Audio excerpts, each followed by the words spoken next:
There is an idea living quietly inside you, and it does not want you to succeed. It smiles when you hesitate. It whispers when you almost change. It tightens its grip the moment your life begins to improve. And the most disturbing part is this: you don't resist it. You protect it. You defend it as if it were your last possession in a collapsing world.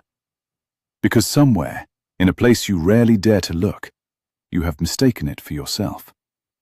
You believe that what destroys you is also what defines you. This is the dangerous idea, and it is already shaping your life. You see it in small moments, almost invisible. You say you want to wake up earlier, but when the alarm rings, something inside you resists with quiet defiance. Not laziness, no. It feels deeper than that, almost principled, as if getting up would betray something essential within you. You say you want love, but when it comes close, too close, you pull away. You overthink, you doubt, you find flaws where there were none before, and afterwards you call it intuition or self-respect or needing space. But if you are honest, painfully honest, you know it felt like something else, like sabotage, like relief disguised as loss. There is a strange satisfaction in watching things fall apart, especially when you are the one pulling the strings. You tell yourself you don't understand why you do it, but part of you does. That part has always known. Dostoevsky once wrote of a man who rejected everything that could make his life better, not because he didn't understand what was good, but because he understood it too well. Logic, progress, happiness, all of it felt like a prison to him. He wanted something else, something irrational, something that proved he was free. And so he chose suffering, not accidentally, not blindly, deliberately. Because to him, the greatest proof of freedom was the ability to act against his own best interests. And if you listen closely, you will hear that same voice inside you. It doesn't speak loudly. It doesn't need to. It simply asks a question that logic cannot answer. What if I don't want what's good for me?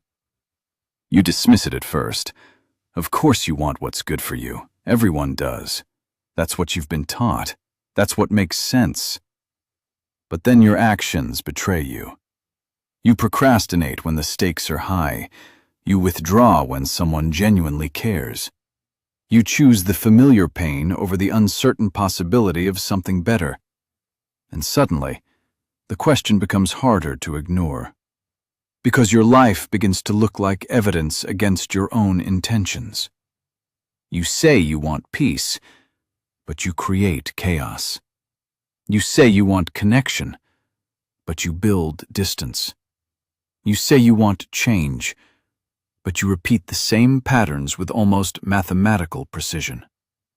And the most unsettling realization creeps in slowly. You are not failing by accident. You are participating. There is a moment, subtle but undeniable, where you choose. It doesn't feel like a choice in the traditional sense. There is no clear decision, no conscious declaration. It feels more like a quiet surrender, like letting go of the better path just slightly, just enough, and then watching yourself drift. Why? Why would anyone do this? Why would you? Dostoevsky understood something most people spend their lives avoiding. Human beings are not driven purely by happiness. We are driven by meaning. And sometimes, meaning hides in the very things that hurt us. Pain can feel real in a way that comfort does not. Struggle can feel alive in a way that stability never quite achieves. And so, unconsciously, you begin to associate suffering with depth, with identity, with truth. You tell yourself, this is just who I am. But what if that sentence is the most dangerous lie you've ever believed? Because once you define yourself by your wounds, you start protecting them. You stop asking how to heal and start asking how to preserve. You begin to reject anything that threatens to take them away. Even happiness. Especially happiness. There's a moment you might recognize. You're lying in bed at night, exhausted, knowing you should sleep, but instead you scroll, you think, you replay conversations from years ago. You reopen emotional doors that should have stayed closed. You make yourself feel worse. And yet, you don't stop. It's not that you can't. It's that something in you doesn't want to. Because there is a strange intimacy in suffering, a feeling of control, a sense that at least this pain is yours. Better the pain you know than the uncertainty you don't. This is where the idea becomes truly dangerous. It convinces you that your suffering is not just unavoidable, but necessary, even valuable. You begin to romanticize it. You see yourself as someone deep, complex, misunderstood. And maybe you are. But depth is not the same as damage, and complexity is not the same as self-destruction. Yet the line between them becomes blurred, and you begin to cross it without noticing. In relationships, this idea becomes even more insidious. You meet someone who treats you with genuine care. They are consistent, kind, present. There is no drama, no games, no chaos. And something inside you feels uncomfortable. Not because they are wrong, but because they are right. And right feels unfamiliar. So you begin to create problems, small at first. You overanalyze their words. You question their intentions. You test them, push them, withdraw. Not enough to end things, just enough to destabilize them. Because stability feels like losing control, and chaos feels like home. You tell yourself you're protecting your independence, your standards, your self-worth. But if you look deeper, there is another truth hiding beneath all of that. You are protecting your suffering. Because without it, you don't know who you are. Dostoevsky's underground man once said that even if you proved to him that happiness was the logical outcome, that 2 + 2 = 4, he would still reject it. Because 2 + 2 = 4 is not life, it is certainty. And certainty suffocates him. He needs the possibility of choosing against reason, against himself, because that is where he feels most human. And perhaps, so do you. There is a quiet rebellion in self-sabotage, a refusal to be predictable, a resistance against becoming just another person following the rules. But what if that rebellion is not freedom, but a different kind of prison? What if the idea you cling to, the one that tells you you're too complicated, too broken, too different to live simply, is the very thing keeping you trapped?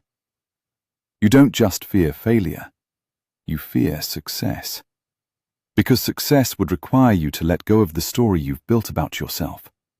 And that story, no matter how painful, is familiar. It gives you structure. It explains your past. It justifies your present. And most importantly, it protects you from the unknown. Because if you were to step outside of it, even for a moment, you would have to face a terrifying possibility. That you are not as broken as you think. That your suffering is not inevitable. That your patterns are not destiny. And if that's true, then everything changes. And change is the one thing this idea will never allow. So it whispers again, softly, convincingly. Stay the same. Stay safe. Stay who you've always been. And you listen. Because listening feels easier than confronting it. But the cost is subtle. It doesn't destroy your life all at once. It erodes it, slowly, quietly, until one day You look around and realize that nothing has truly changed. The same habits, the same thoughts, the same emotional loops playing on repeat. Years have passed, but you are still standing in the same place. And the worst part is not the stagnation. It's the realization that you were never truly stuck. You were choosing, over and over again. There's a moment that comes to almost everyone, a moment of clarity. It doesn't last long, just a flicker. You see your patterns clearly. You understand exactly what you're doing. And for a second, you feel something rare. Responsibility. Not blame, not shame. Just the quiet awareness that you are involved in your own suffering. And in that moment, you have a choice. You can step out of it, or you can retreat. Most people retreat, not because they are weak, but because stepping out feels like losing a part of themselves. It feels like betrayal, like abandoning an identity you've carried for years, even if that identity has been hurting you, especially if it has. Because pain, over time, becomes familiar, and familiarity becomes comfort, even when it shouldn't. So you return, back into the patterns, back into the loops, back into the quiet agreement you've made with yourself. I will not change too much. I will not risk too much. I will not become someone I don't recognize. And so you remain, not fully alive, not fully lost, just suspended between what you are and what you could be. This is the true danger of the idea. It doesn't kill you. It prevents you from living. It convinces you that your contradictions are fixed, that your inner conflict is permanent, that your self-sabotage is just part of your nature. But what if it's not?